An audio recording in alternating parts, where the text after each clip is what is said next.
and good morning from the Dew Point Report.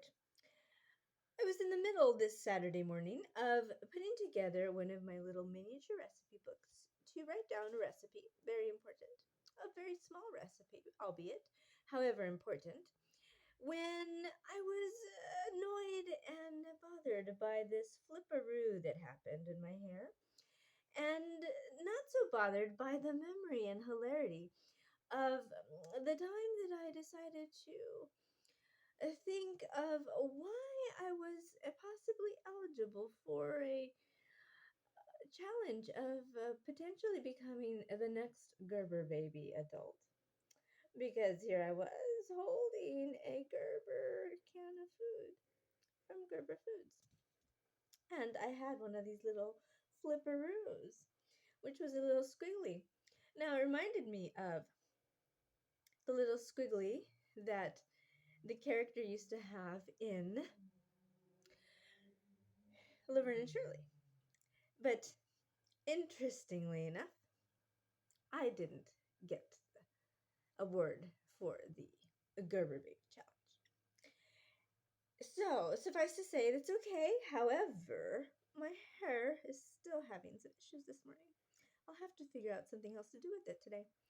But it got me thinking about all the years of working through what happens to those interesting poses that we do as kids where we're just trying to grow up and use our walkers and then walk in our slippers and pose in front of our favorite television.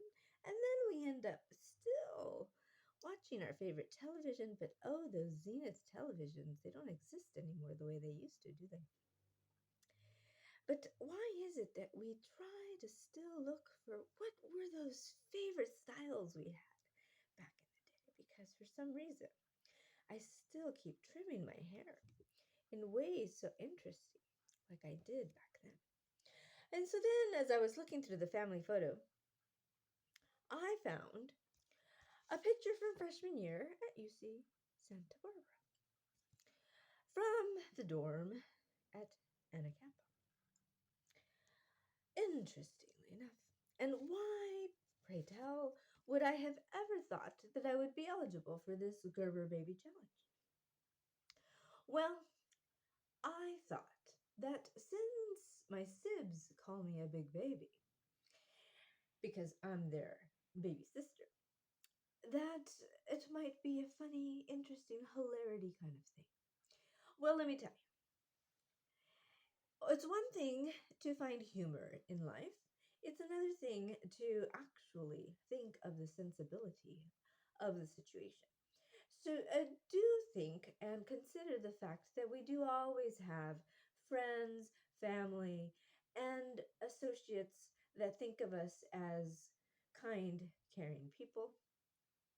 And just because our friendships can extend far and wide, it doesn't mean that we're always going to be considered for the kinds of things that we think we are eligible for. So I continued on with all my other endeavors, and that just was one of the things that I thought was a possibility. But I don't hold it against anyone. It just reminded me today because I thought, wow, that was so fascinating. And I think also that sometimes when we get called a big baby, it doesn't mean we are the baby Hueys of the world, that we will always complain or whine or jest to others, but that we should often think of how we can help in the world and be compassionate toward each other. So think of that this holiday season, whether through Thanksgiving or through the rest of the holidays. Have a great rest of your day, this sensational moment.